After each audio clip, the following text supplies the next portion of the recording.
ಬೆಳಗಾವಿ ಜಿಲ್ಲೆ ಯರಗಟ್ಟಿ ಸಮೀಪದ ಉದಪುಡಿ ಗ್ರಾಮದಲ್ಲಿ ಅಯ್ಯಪ್ಪ ಸ್ವಾಮಿ ಮಾಲಾಧಾರಿಗಳಿಂದ ಅಯ್ಯಪ್ಪ ಸ್ವಾಮಿಯ ಮಹಾಪೂಜೆ ಹಾಗೂ ಮಹಾ ಅಭಿಷೇಕ ಮತ್ತು ಅನ್ನ ಸಂತರ್ಪಣೆ ಕಾರ್ಯಕ್ರಮ ಜರುಗಿತು. ನಂತರ ಸತತವಾಗಿ 18 ವರ್ಷ ಶಬರಿಮಲೆಗೆ ಯಾತ್ರೆ ಮಾಡುತ್ತಿರುವ ಅಯ್ಯಪ್ಪ ಸ್ವಾಮಿಯ ಮಾಲಾಧಾರಿಗಳಿಗೆ ಸನ್ಮಾನಿಸಿದರು.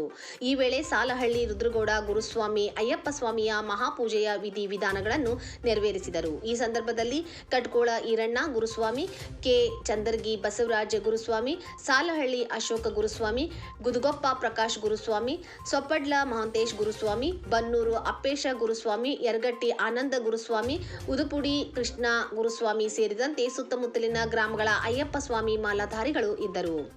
ವರದಿ ಈರಣ್ಣ ಹುಲ್ಲೂರ್, ಯರಗಟ್ಟಿ.